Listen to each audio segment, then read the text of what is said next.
ముందుగాల అందరికీ శనార్థులు అంతా పైలంగానే ఉన్నారు కదా.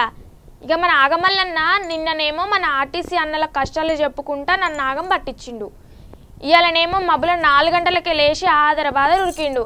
అసలు ఏడాగం అవుతుండో లేకపోతే ఎవరు నన్ను ఆగం చేస్తాడో.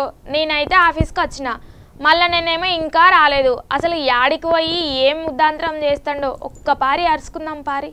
అమ్మయ్యా, ఇక నా బొంద ఎట్లుండాలంటే నా బొంద నేనే తీసుకుంటా పో. ఇక 10 మంది 10 కాలాల వాటి యాది పెట్టుకోవాలి. ఇక చరిత్రలో నిలిచిపోవాలి. ఇక పిన్నీస్ పుస్తకం ఎక్కాలి. 8వ ప్రపంచ వింత కావాలి. అయినా ఇక ఇదోళ్ళ చూసిరంటే ఇది అమ్మ మల్లన్న గోరానాలు ఇక ఎత్తుకుంటా నేను. ఇక ఓ ముసలోడా, నీకేం పురుగర్చిందిరా నాయన. బతుకుండగానే సాగు కోరుకునేటోన్ని నిన్నే చూసిన. ఆయనతో నీకు పిచ్చుకుక్క గిట్ల ఏమన్నా గర్చిందా? నువ్వు ముందుగాలనైతే ఆఫీస్కు రా మల్లన్న. నీకేమన్నా అయితే నేను ఆగమైతా.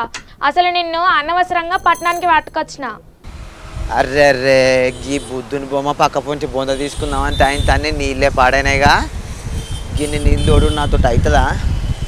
అయితే గసుకుంటా పోతా. గాడ నెక్లెస్ రోడ్ ఉన్నది కదా, గార్డెన్ అన్న పోయి ఇంత బొంద తీసుకుంటా. ఇగో ఒక్కనే ఉన్నా. 1 రోజు పడుతుందో 2 రోజులు పడుతుందో ఇంత 10 రోజులు పడుతుందో చూడాలి. వామ్మో వామ్మో, ఎవడన్నా ఇల్లు కట్టుకోంగా చూసినాము, పెళ్లి చేసుకోంగా చూసినాము.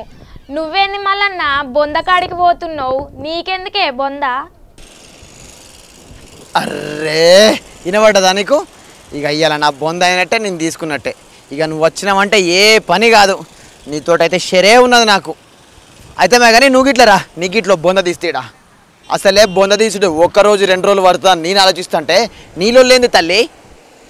దుషపో, నాకు ఇంకా మస్తు జీవితం ఉన్నది. అయినా బొంద అంటున్నావు. ఇంతకీ ఎవరి బొంద తీస్తావు? ఏం బొంద తీస్తావు చెప్పు. అసలుకి నీకు ఎరికేనా? బొంద గురించి నీకు ఎరికేనా? ఏమో ఒక్కటే ఊరుతా ఉన్నావు. బొందకున్న ఇల్వా ఇవాళ రేపు మనుషులకు గిట్ల లేదు. నా కర్మ, బొందకు విలువిచ్చుడేంది? అసలు చచ్చిపోయి దినాలు అయ్యేసరికి ఒకరినొకడు యాది మరిచే రోజులల్లా బొందకు విలువిచ్చుడేంది మల్లన్న? నీతోని సావే ఉన్నదిగా నాకు. ఏం చేద్దునురా రామా? చిన్నన్న జర నువ్వన్నా చెప్పరాదే. నువ్వు మీ చిన్నన్న చెప్పుడు కాదు, ఇంకా 4గురిని పట్టుకరా. అల్ల గిట్ల ఇక్కడ మంచి బొంద తీసి పెడతా. నీ బొందలొల్లి పక్కన పెట్టు, నన్ను ఊరించకు. అసలు ఏం చెప్పాలనుకుంటున్నావో చెప్పు మల్లన్న, నాకు ఆరాటం అవుతుంది. గట్ల రా తోవకు. అసలు నీకు మా ఎన్టీ రామారావు సరేరికేనా? అప్పుడు సీఎం అయిండు, సినిమాలు తీసిండు, ఆయన తెలుగు ప్రజల గుండెలలో ఉన్నాడు. గంత పెద్ద మనిషి గురించి తెలివనోడు ఉంటాడా మల్లన్న యాడనన్నా? అయినా నువ్వు గిట్లా దినాంగా పెద్ద మనిషి పాటలు వింటావుగా, నాకెందుకు ఎరకలేదు? ఇగో అయితే ఆయన నేను జీవిడిచిన అనుకో, నన్ను మనూళ్ళే బొంద పెడతారు. నువ్వు జీవిడిచినా నిన్ను కూడా మనూళ్ళనే బొంద పెడతారు. ఇంకెవరన్నా చచ్చిపోయారు అనుకో, వాళ్ళని వాళ్ళ సొంత ఊర్లో తీసుకుపోయి ఆడ బొంద పెడతారు. మరి గీ ఎన్టీ రామారావు సార్ని గీ ట్యాంక్ బండ్ కాడ హుస్సేన్ సాగర్ కాడ ఎందుకు బొంద పెట్టారు ఎరికేనా నీకు? ఎందుకు పెట్టిరు మల్లన్న నాకు తెలియదు కానీ నువ్వే చెప్పా ఇంత. ఇక గీడనే ఎందుకు బొంద పెట్టిరో నాకు గిట్ల ఎరకలేదు కానీ ఇక గీడ మాతో పాటు కొంతమంది ఉన్నారు. వాళ్ళని ఒక పార అరుచుకుందాం. ఆగు. చిన్న దండాలు. దండాలు. ఏం పేరు నీది? సురేష్. ఏం చేస్తా అంటావు? నేను చదువుకుంటున్నా. ఏం చదువుతున్నావు? డిగ్రీయా? అయితే మే కానీ ఇప్పుడు గీడ ఏం చేస్తున్నావు ట్యాంక్ బండ కాడ? ఇట్లా చూడడానికి వచ్చినాం. చూడడానికి వచ్చినావా? ఇక ఇప్పుడు ఇక నేను జీవిడిచిన అనుకో, నన్ను మా ఊర్లో బొంద పెడతారు. ఇక నువ్వు చచ్చిపోతే నేను మీ ఊర్లో బొంద పెడతారు. మరి ఎన్టీ రామారావు సార్ అనేది వాళ్ళ ఊళ్ళో కాకుండా ఇక్కడ పట్టణంలో పెట్టి ఎందుకు హైదరాబాద్లో ట్యాంక్ బండ్ కాడ? ఆయన అంటే ఎన్నో సంవత్సరాల నుంచి సినిమా ఇండస్ట్రీలో ఉన్నారు, తెలిసిన వాళ్ళు అని పెట్టినారు. అంతే అంటావా? ఇప్పుడు నీకు ఎరకైందిగా ఇప్పుడు ముచ్చట. వాళ్ళు చచ్చిపోతే వాళ్ళు పుట్టిన ఊర్లో పెట్టాలి. మరి ఆయన ఎన్టీ రామారావు సార్ని మరి ట్యాంక్ బండ కాడ ఎందుకు పెట్టిరు? ఆయన పెద్దోడు, రాజకీయ అనుభవం, పెద్ద మంచి అవకాశాలు ఉన్నాయి కాబట్టి ఇక్కడ హైదరాబాద్లో పెట్టిరు. ఇక చూసినావు కదా, ఆయన పెద్దోడు రాజకీయ నాయకుడు కాబట్టి హైదరాబాద్లో పెట్టిరట. ఇక గీడొక పిల్లగాడు ఉన్నాడు, చదువుకున్నట్టున్నాడు, నా లెక్క కాకుండా. ఒక పార అరుచుకుందాం. చిన్న దండాలు. దండాలన్న. ఏం పేరు నీది? నా పేరు శ్రావణ్ కుమార్. శ్రావణ్ కుమార్. ఏం చేస్తున్నావు? ఇక్కడే ప్రైవేట్ నౌకరీ చేస్తాను. ప్రైవేట్ కొలువు చేస్తున్నావా? ఎంత ఇస్తారు జీతం? సరిపోయేంత ఇస్తున్నారు అంతే. ఇక సాయపాని ఖర్చులు ఇక ఇంట్లో ఇంత ఇల్లు గడిచేటందుకు అదే ఇంట్లో అయితే కానీ ఇక ఇప్పుడు నేను జీవిడిచిన అనుకో నన్ను మా ఊర్లో బొంద పెడతారు. ఎవరు జీవిడిస్తే వాళ్ళ సొంత ఊరికి పట్టుకుపోతారు, ఎందుకంటే ఆయన వాళ్ళకి జాగాలు ఆడనే ఉంటాయి. మరి ఎన్టీ రామారావు సార్ని తీసుకొచ్చి ట్యాంక్ బండ్ కాడ పెట్టి హుస్సేన్ సాగర్ పక్క పంటి ఎందుకంటావు? ఎందుకంటే ఎన్టీఆర్ గారు ఏమి మన నీలాగా నాలాగా తక్కువ స్థాయిలో ఏం లేడు కదా. ఆయన చాలా గొప్ప పనులు చేశాడు, పెద్ద యాక్టరు. ఈ రోజుకి మన దేశంలో ఎన్టీఆర్ గారు అంటే తెలియని వాళ్ళు లేరు. యాక్టింగ్లో అంత పెద్ద స్థాయికి ఎదిగాడు. అట్ ద సేమ్ టైం మరలా రాజకీయంలోకి ప్రవేశించి తక్కువ టైంలో ఉమ్మడి ఆంధ్రప్రదేశ్కి సీఎం కావడం కానీ, ఆయన రాష్ట్రం మొత్తం తిరిగి అందరినీ జనాలను ఆకట్టుకోవడం కానీ, దాంతోపాటుగా ఆయన చేసిన సంక్షేమ పథకాలు ఈ రోజుకి కూడా ప్రతి గవర్నమెంట్ కూడా అమలు చేస్తూ ఉంది. సో అంత గొప్పోడు కాబట్టి అందరూ ఆ రోజుల్లో హైదరాబాద్ క్యాపిటల్ కదా ఉమ్మడి ఆంధ్రప్రదేశ్కి. సో అందుకని క్యాపిటల్కి అందరూ వస్తారు కాబట్టి మెయిన్ సెంటర్లో ఇక్కడ పెట్టినారని నేను అనుకుంటున్నాను. అది చూసిరా ఆయన చదువుకున్నాడు అనేసరికి మంచి ముచ్చట చెప్పిండు. ఇక హైదరాబాద్ రాజధాని ఉండే కదా అప్పుడు ఉమ్మడి ఆంధ్రప్రదేశ్ రాష్ట్రానికి. ఇక రాజధానిలో గొప్పలో పెడతారు. ఆయన అందరూ సార్ను యాది పెట్టుకోవాలి, మతికుండాలి, ఇక ఆయన చేసిన పనులన్నీ మతికుండాలని గిడ పెట్టిరట. ఇక నేను పోయి వస్తాం వాళ్ళ కాడ గిట్లా కొంతమంది ఉన్నారు కదా, ఇంకా అందరు నడుచుకోపోతే మా మంగమ్మ నన్ను కొడుతుంది. సరేనా చెప్తా. ఇగో మంగమ్మ, ఇగో ఈ చదువుకున్న శ్రవణ్ కుమార్ సారు నిన్ను అడుగుతాడు. ఇగో గిట్లా మనతో ఒక పెద్ద మనిషి ఉన్నాడు, ఆయన నడుచుకుందాం. అన్న దండాలే. చెప్పండి. ఏం పేరు నీది? రమేష్ నా పేరు. ఏం చేస్తా అంటావు? ప్రస్తుతానికి టెంపరీగా ప్రైవేట్ జాబ్ చేస్తున్నాను. ప్రైవేట్ కొలువేనా? ఎంత వస్తుంది జీతం? 15,000 వస్తుంది. 15,000 సరిపోతాయా? మళ్ళా ఏదో నడిపిస్తున్నాం కదా, మహానగరం హైదరాబాద్ కాబట్టి ఇక్కడికి వచ్చాం బతకడానికి. ఎవరు మీ సొంతం?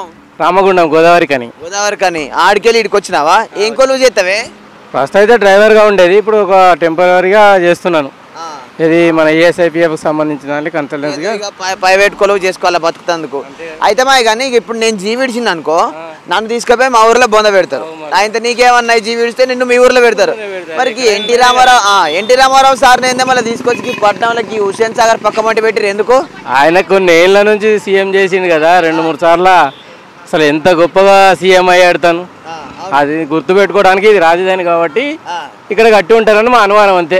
జరిగిందో జరగలేదో మనకు ఆ కాలం మనం చూడలేదు. నా వయసు ఆయన అంత గొప్పది కాదు.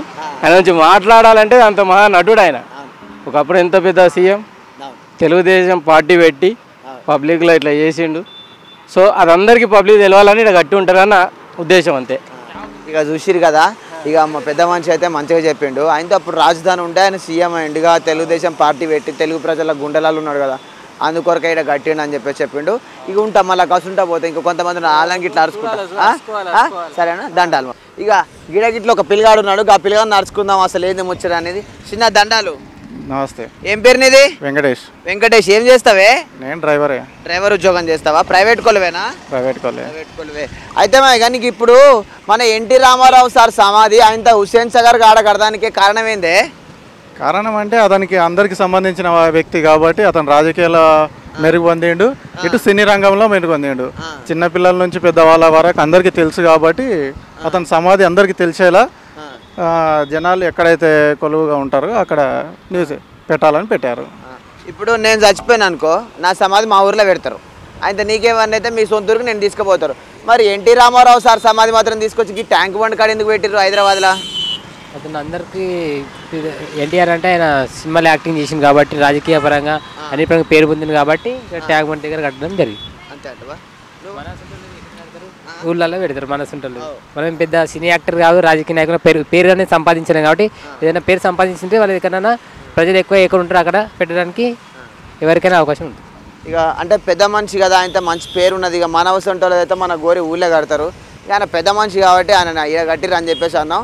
వాళ్ళు ఎప్పుడు జనాల మధ్యలోనే ఉంటాడు. మనం ఎక్కడనో మనం చనిపోతే అక్కడ ఉంచిండ్రు అంటే మనకు చిన్న స్థాయి ఉంది కాబట్టి మనల్ని దూరం పెడతారు. మంచి చేసిన వాళ్ళు మన మధ్యలో ఉంటారు. 10 మందితో తిరిగిన వాడు 10 మందిలోనే ఉంటాడు. అదొకటి. తనకు ఇక్కడ పెట్టిండ్రు కాబట్టి తను మొక్కుకుంటారు, తిరుగుతారు, వెళ్ళిపోతారు. అంతే. మంచి చేసిన వాడు జనాల మధ్యలో ఉంటారని అదొకటి గ్రహించాలి ఎవరైనా. ఇగో ఆయనతో నేను జీవిడిచి నేను చచ్చిపోయాను అనుకో, నన్ను మా ఊరిలో బొంద పెడతారు. ఇక నీకేమన్నా అయితే నిన్ను మీ ఊర్లో బొంద పెడతారు. అంటే ఎవరి సొంత ఊర్లో వాళ్ళను కాష్టం చేస్తారు. అవునా? మిగతా ఎన్టీ రామారావు సార్ని మాత్రం ఆయనతో వాళ్ళ ఊరికి పట్టుకపోకుండా గిడ హుస్సేన్ సాగర్ పక్క పొంటే పెట్టారు ఎందుకు? ఏమన్నా ఎరికేనా? లేదు తెలియదు తెలియదు అంటే ఎవరు జీవిస్తే వాళ్ళ సొంత ఊర్లలో పెడతారు కదా. ఇక ఇప్పుడు మరి సారు ఎందుకు ఇక్కడ పెడితే హుస్సేన్ సాగర్ కాడ పెట్టి వాళ్ళ సొంత ఊరికి పట్టుకపోకుండా? ఆయన మంచి పనులు చేసిండు కాబట్టి ప్రజల మంచితనంతో ఆయన ఇక్కడ ఉండాలని చెప్పేసి పెట్టారు. సమాధి అందరికి యాదిగుండాలని చెప్పేసి ఇక్కడ ఆయన పెట్టారు. అవును, చూసిరు కదా, నిజం చెప్పిండు. ఎందుకంటే మంచి పనులు చేసిండు, సీఎం అయిండు, ఆయనతో సినిమాలో హీరో అయిండు కదా. ఇక ఆయన సమాధికి ఇట్లా అందరికీ యాదుకుండాలని చెప్పేసి ఈ పట్టణంలో పెట్టిరని చెప్పిండు ఆయన. ఇగో ఇంతమందిని అడిగినాం కదా, వీళ్ళు ఎవ్వరు చెప్తలేరు కానీ అసలు ముచ్చటందో నేనే చెప్తాను, కానీ ఎవ్వరికి చెప్పొద్దు, ముందుగానే చెప్తాను. అర్థమైందా? ఇక ఏం లేదు, మన తెలంగాణని మన హైదరాబాద్ని నిజాం రాజులు పరిపాలించారు, నీకు ఎరికే కదా. ఇంకా దాంట్లో 7వ నిజాం రాజు ఏం చేసిందంటే 1920 సంవత్సరంలో ఈ ఎన్టీఆర్ సమాధి పక్కపొంటి, అంటే ఇప్పుడు సమాధి ఉన్నది, అప్పుడు సమాధి లేకుండే, ఆయన బొంద పక్కపొంటి Hussain Sagar thermal power plant పెట్టిండట. ఇక రోజుకి 200 టన్నుల బొగ్గు తెచ్చి ఆయన తీట కరెంటు తయారు చేస్తుండే. ఎంత కరెంటు తయారవుతుండే ఎరికైనా? 22.5 మెగావాట్ల కరెంటు తయారవుతుందంట. ఇప్పుడు ఆయన 1992 వచ్చేసరికి ఇక అప్పుడున్న రాజకీయ నాయకులు, పార్టీ వాళ్ళు ఇంకా బొగ్గుతోటి హైదరాబాద్లో కరెంటు తయారు చేస్తే ఇక వీళ్ళ కరెంటు వీళ్ళే నడుపుకుంటారు, ఇక బయటికి వెళ్ళి కొనుక్కోరు కదా. ఆయన బెజవాడలో ఉన్న కరెంటు ఫ్యాక్టరీ మొత్తం మూత పడుతుంది అని చెప్పి దీన్ని బంద్ పెట్టాలన్న ఉపాయంతో 1992లో దీన్ని బంద్ పెట్టిరు. ఇక వీడ గూడో బడో ఇల్లో ఇంకేమైనా కట్టినాం అనుకో, ఆయన అది కూలగొట్టి థర్మల్ పవర్ ప్లాంట్ బయటికి తీస్తారు కదా. ఆయన తీసుకొచ్చి బొంద పెట్టినాం అనుకో, ఇక బొందను ఎవరు తీయలేడు కదా. గది ముచ్చట. ఇంకెప్పుడు ఎరక చేసుకుంటావో ఏమో, నీకు గింత గిట్లా దిమాకు లేదు. అరే అంటే నా తోట అంటివి కానీ జనాలంతా ఇంటర్ మల్లన్న, నోరు మూసుకొని దబ్బిన ఆఫీస్కి ఉరికిరా. నన్ను బజాట్ల పాలు చేసేటట్టే ఉన్నావు కానీ జల్దిరా, ఇంకెవరన్నా ఇంటే బాగుండదు కానీ నువ్వు ఇటు దిక్కు మళ్ళీగా ఉరికిరా. దుషప, ఇక ఇయ్యాల నీ మాట వినేదే లేదు, ఎట్లానైనా నేను బొంద తీసుకొనే వస్తా. అది కాదే మల్లన్న, ఇగో ఇవాళ అయితారం కదా, నీకోసం తునకల కూర తెచ్చిన, కళ్ళు బొట్టు పట్టుకొచ్చిన, జల్ది రా మల్లన్న. ఏంది తునకల కూర కళ్ళు బొట్టు తెచ్చినావా? అయితే ఆగు, ఏంది చూస్తున్నావు, వస్తా అనుకుంటున్నావా? ఇవాళ వచ్చేదే లేదు, ఎట్లనైనా బొంద తీసుకొనే వస్తా నేను.